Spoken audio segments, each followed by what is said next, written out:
Are they intentionally sexualizing our children and stealing their innocence? I think that's right. TikTok specifically is designed to target young people. That's who their audience is. Have children died because of social media?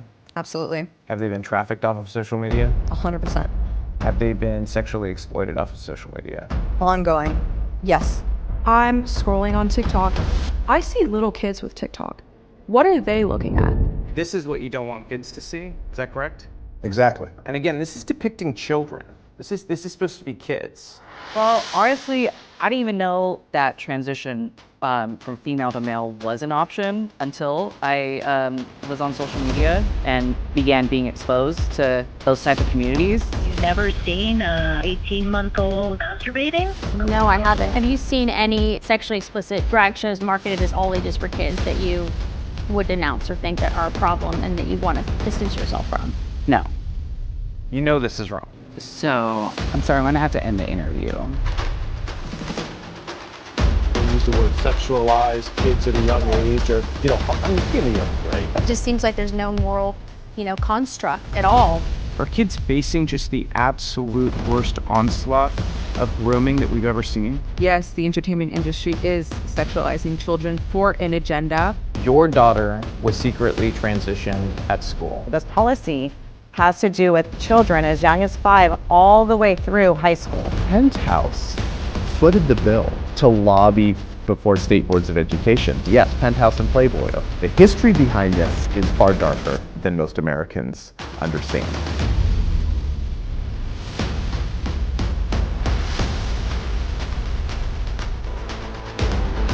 You think the big tech companies at this point are essentially aiding and abetting human traffickers and people who are working to exploit children? Absolutely. If you don't want to hear it in a school board meeting, why should children be able to check it out of the school system? There is misinformation presented that somehow that we're doing surgery on minors or even children, and that simply is not true. How old were you when they gave you a double mastectomy? It was a month after my 13th birthday. Ultimately, we're going to talk about, are they going to give, the counselor's going to give them medication there at school without their parents' permission? I mean, I think we're leading towards an absurd and horrific time. Well, first of all, we weren't forewarned we would be sharing a locker room. We had no idea. I turned around, a 6'4", 22-year-old man, fully intact with an exposing male genitalia. This ideology is killing our kid. Do you think more people need to speak up to protect kids like your daughter? Yes, I do. Well, I think from heaven she can see how hard you fought for her. Do you feel like this is a war on children? I know it's a war on children. But, like they said, we're coming for your kids. Yeah. And they have.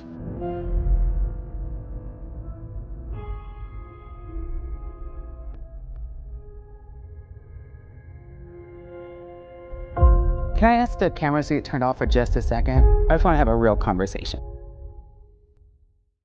Hello, Navarro, suck any good lately. What's wrong, Navarro? I think you like a big in your mouth. Ha ha ha. Page 23. The other boy, page 23. It's in your library. Here it is. What's the educational benefit of talking about What's the educational benefit of talking about that? Is that going to help someone on the SAT score?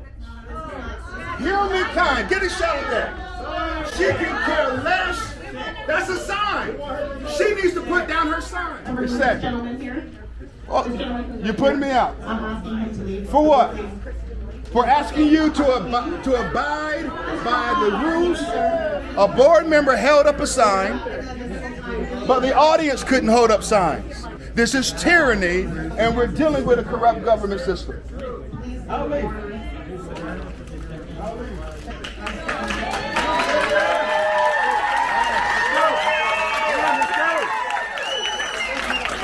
While everyone is talking about racism, let me say this on the topic of slavery: blacks didn't benefit from slavery, just like we don't benefit from abortion.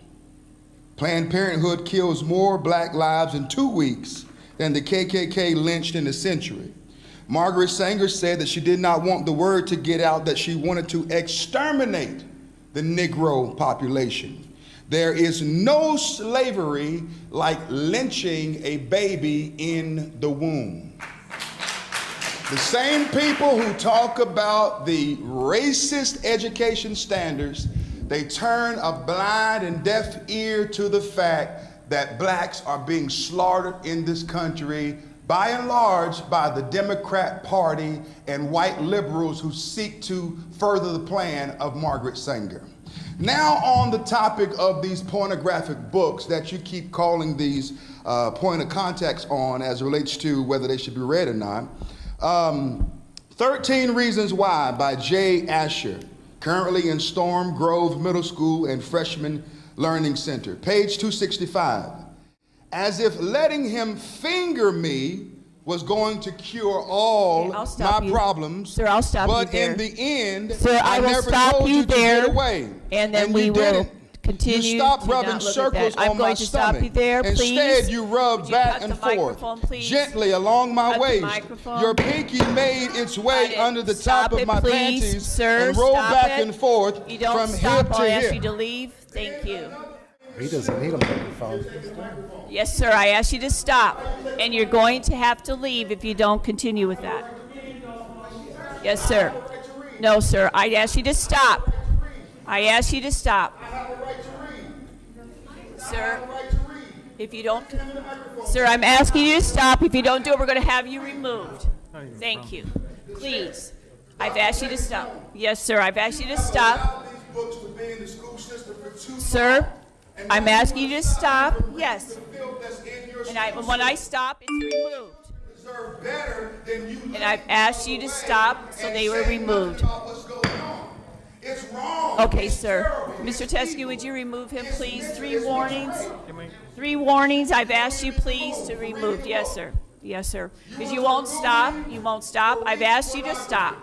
Allow the world to see me removed for reading the pornographic books. Okay, sir.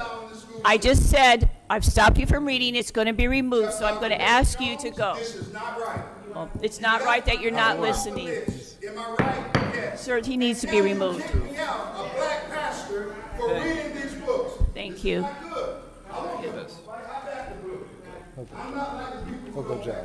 We actually largely don't understand how evil this culture is, and more importantly, how it was created. So how can you defeat an enemy that you don't understand? How can you destroy an enemy that you don't know exists? Welcoming you today to the Seth Gruber Show. It's not as if we can talk about the killing of babies in an isolated little box. We're gonna say, that's really bad, and then we're gonna put that back on the shelf. Then we're gonna take out a little box of sexualizing and diddling the kids, and then we're gonna deal with bits and pieces of how that happened, and then put it back on the shelf. We're gonna take out our critical race theory box. That's not how the culture of death works, friends.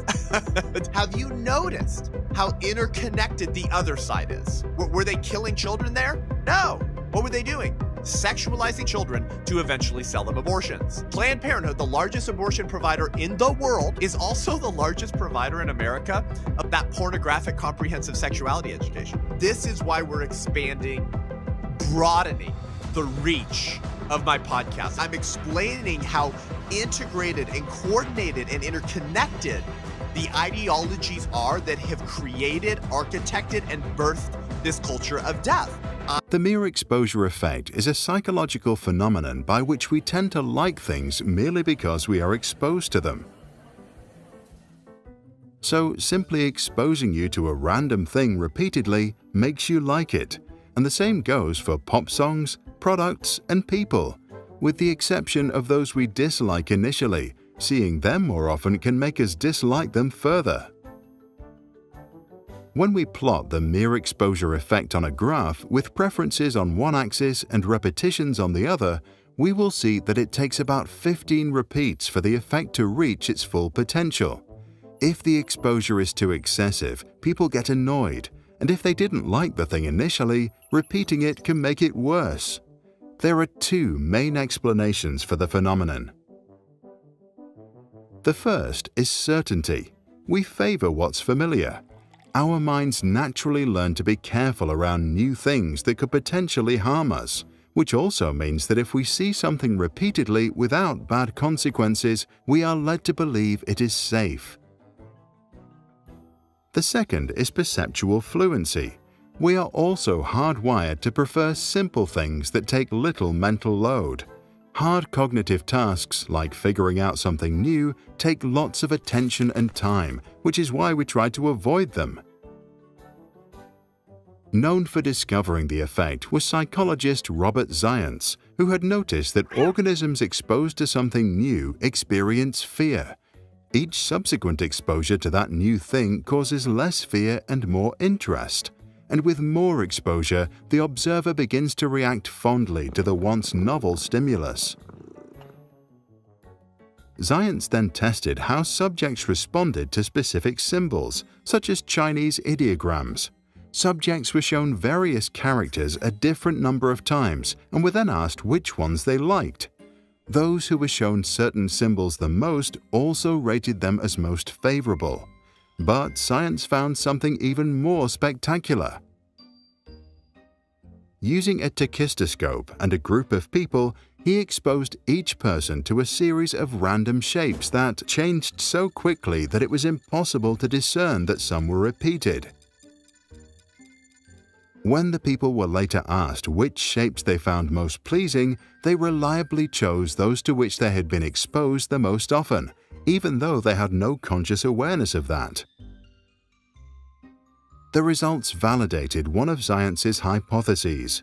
Changes in preferences induced by repeated exposures depend not on any prior subjective and conscious evaluations of attributes of the stimulus, but rather on results from the objective history of exposures alone. In 1968, advertisers and marketing executives were able to read Zients' publication. Some were happy to learn that the effect on the brain can be stronger if exposure comes with other pleasant stimuli. The psychologist continued to study the human psyche. Later, he famously noted, "For most decisions, it is extremely difficult to demonstrate that there has actually been any prior cognitive process whatsoever. It isn't that the decisions people make are irrational, it's that the process by which decisions are made is utterly unlike the step-by-step rational process that might be used to solve, say, a math problem. Decisions are typically made in the unconscious mind by means of some unknown process." Now tell us, which of these shapes do you like the most? And were you aware that you were exposed to one more than the others? Also, tell us what you think about ads. If mere exposure to them makes us like things we otherwise wouldn't, should billboards be banned from the public domain? The artist Banksy said, "Any advert in a public space that gives you no choice whether you see it or not is yours." But is he right? Instead of teaching children in schools high rigor academics so that they could be independent, successful people, they were teaching them a certain brand of politics. And it wasn't here is the left, here's the right, and then let them make the decision. It was here is the woke ideology. Here is one side and the other side is bad. And when you do that, children will naturally grow up, of course, to vote one way. And that's what happened in California, is everybody laughs at California about how did they get that way? Well, they got that way because they were indoctrinating the children to vote only one way and to vote no matter, even if it's to their own demise. So when I saw the same thing in Indiana, I saw the same seeds being planted. It was like watching the same movie again, except I knew the ending. And I think at that moment, when I realized that, I realized there was really nowhere to run. You know, my great-grandfather ran from communist China when he was already an older man. That's how, my father got here, and that's why my siblings and I were born here. Now, moving from California to Indiana is nowhere near as dramatic. Obviously, we're very lucky to still live in this country. But I realized that there's nowhere for my children or anybody's children to run. There's nowhere to go. As I always allude to, that nobody's escaping the United States to go to Cuba in the middle of the night. So I realized that if I didn't try to at least do something, even in the most tiniest form, that I can't complain. And I have nothing to complain about because I grew up in a time where I might be able to do something about it, even if it's just a couple of parents at a time. 20 years ago, there wasn't as close a tie between, voting for the Democratic Party and, say, woke ideology. Right. Right. And by no means is it, kind of a one-to-one thing even today or anything like that, even it's definitely much more prevalent. Sure. But like why, so it was voting that you noticed, or was the ideology that you noticed, or both, and they're always tied together, or what do you mean by that? It was a lot of young people having opinions and thoughts that, when questioned, they fall back to a lot of rhetoric and a lot of slogans. So one of the things in California is the whole illegal immigration. They've convinced generations of people that letting floods and floods of illegal aliens coming into the state has no impact on your finances or your safety or anything. No matter what facts, no matter how, the kind of statistics you show them, it doesn't matter. They just go, no humans illegal. And growing up there, it's, fish don't know they're wet, right? When you're growing up there, you have no idea because you grew up, I grew up there. And then when you start having kids and things of that nature, and you're trying to build businesses and things like that, you start to go, why is it like this here in California? And then you start traveling. The thing about people in California, they don't travel very much. That's the funny thing. They just stay around California. And when you start traveling to other parts of the country, you start to realize that that's not. Why is this state using their tax dollars so well? They don't have any of the GDP of California, but yet their roads are better, their infrastructure is better, this is better, that's better, schools are better, their safety is better. Why is that? And then that's what started kind of working backwards.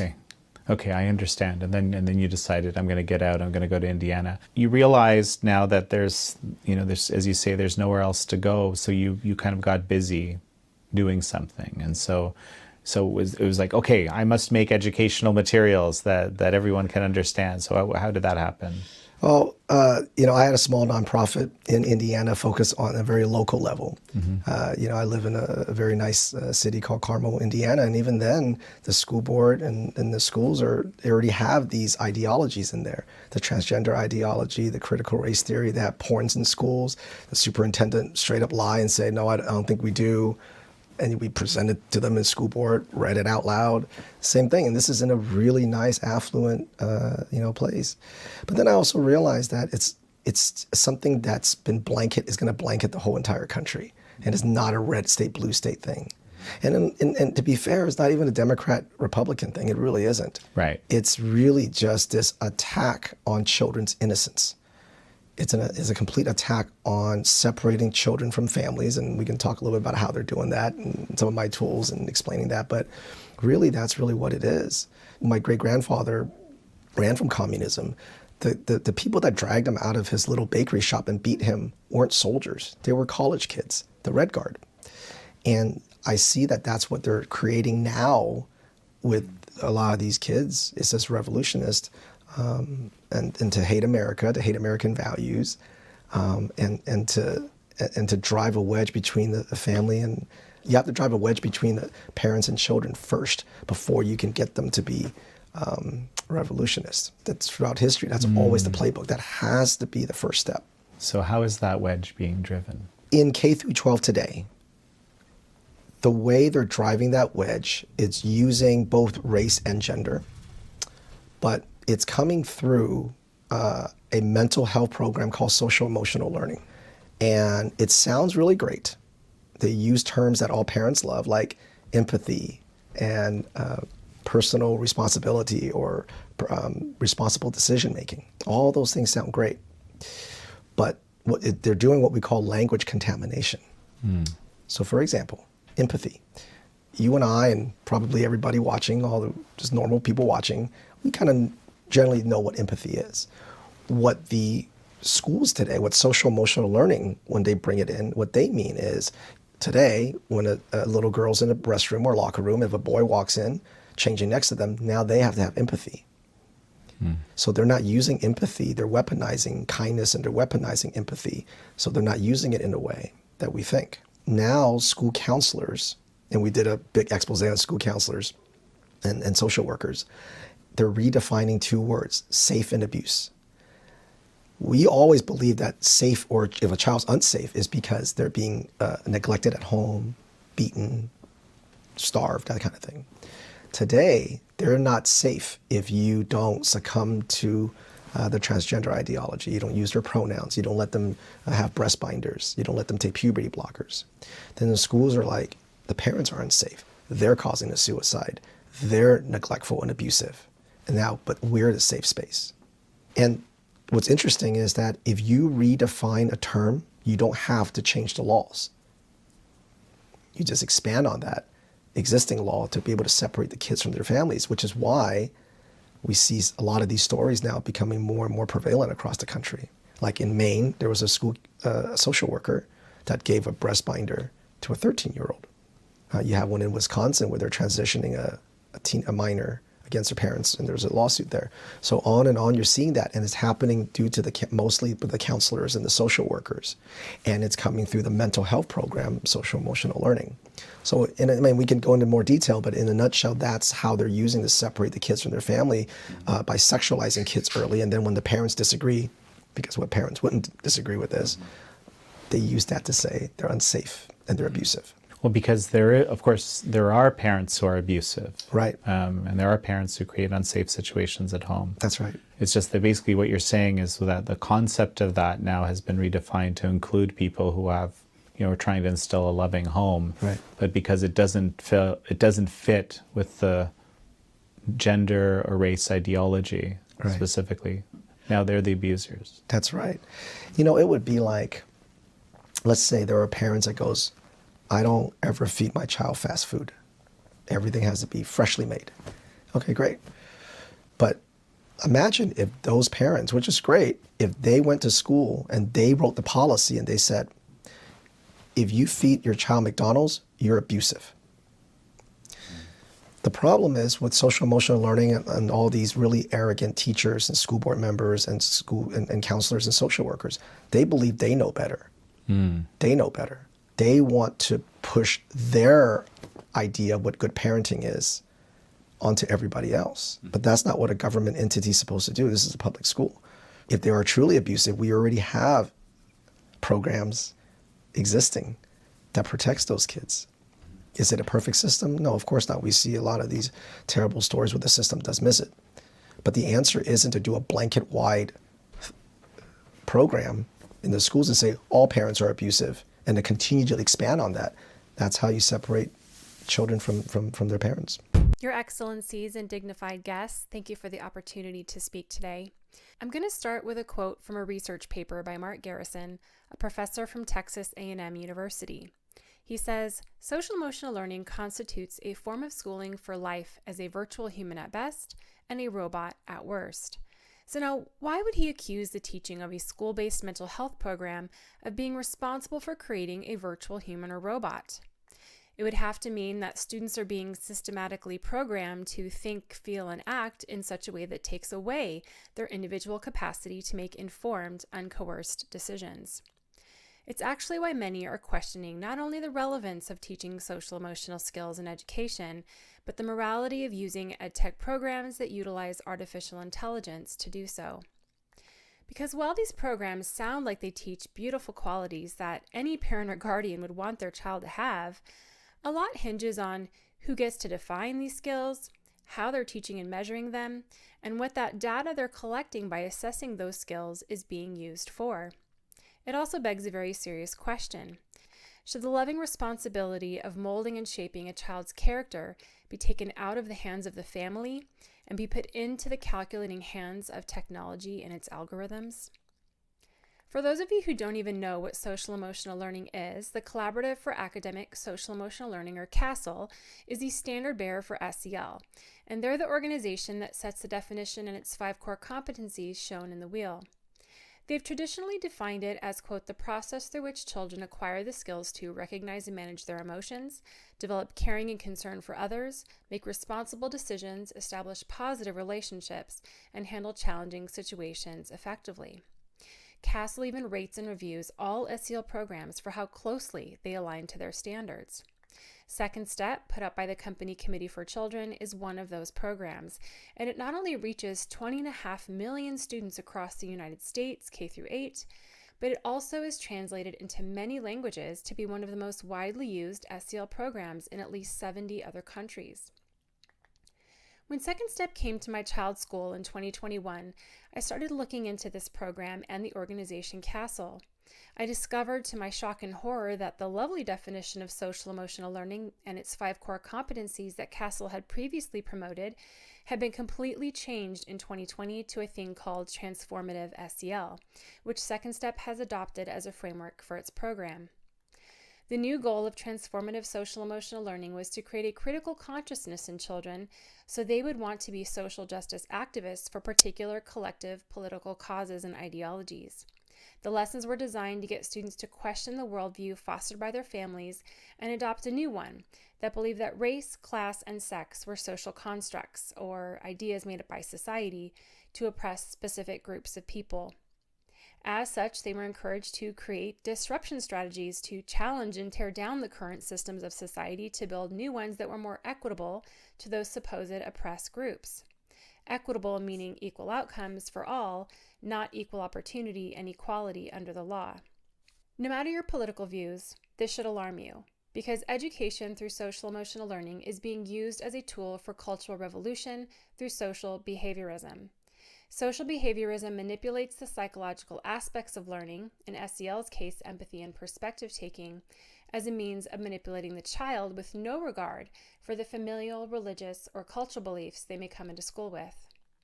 On top of this, these social emotional skills are being continually assessed and tracked to see if children are indeed acquiring the worldview they are expected to have. This video I'm about to show you is from the company Panorama Education, whose software measures 9 million students in 46 of the 50 United States and 15 other countries. With Panorama, you can start by measuring students' social emotional learning skills and supports with research-backed surveys and assessments.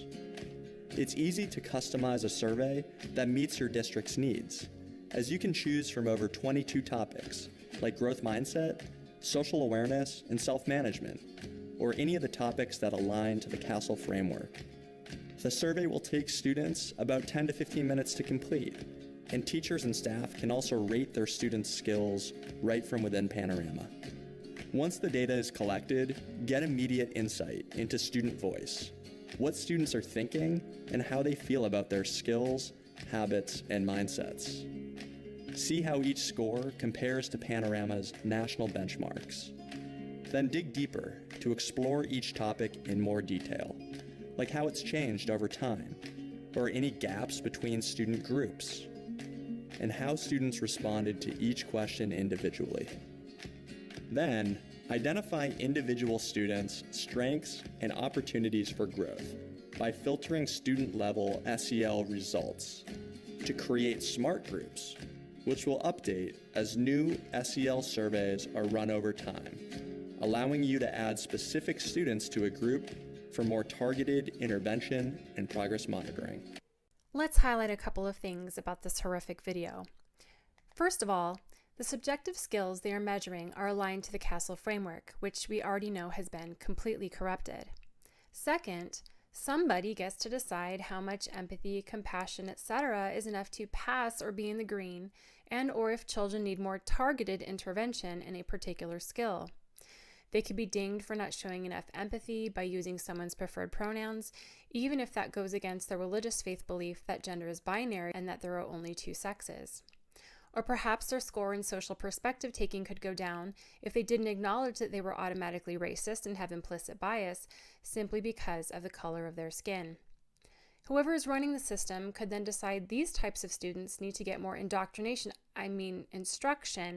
in that area. Third, they're scoring and tracking their progress in these skills. If this data is meant to follow them throughout their academic career, into the workforce and beyond, what happens to the students who don't rewire their brains to adopt the worldview that SEL is trying to get them to have when it comes to their future opportunities in life? In an ESG or environmental, social, and governance score-driven business market, Where hiring candidates with high emotional intelligence or social emotional skills is valued, will those students be shut out of a job they're qualified for just because of their personal, religious, or political beliefs? Or if this data is attached to a digital ID as part of a social credit system, will this mean they won't be able to get a loan or use public transportation if their social emotional score isn't up to snuff? Scarier still, what happens when it's not a person deciding to give more targeted intervention to students in these subjective skills, but a computer algorithm guided by artificial intelligence? We're already seeing this happen today through the competency-based education approach associated with what's called personalized learning, where assessment and intervention play an essential role. The feedback loop is determined by the data collection on the student, which then determines the future behavior of the algorithm to provide instruction that drives continuous improvement in the student in that particular skill. This may sound helpful when we're talking about learning academic skills that are objective, but when the definition of these subjective social emotional skills and the intended outcome is determined by actors with a certain political agenda, this looks less like character building and more like people fixing. Then that digital program is the one who has the most influence in molding and shaping a child's values, attitudes, and beliefs, and not their family.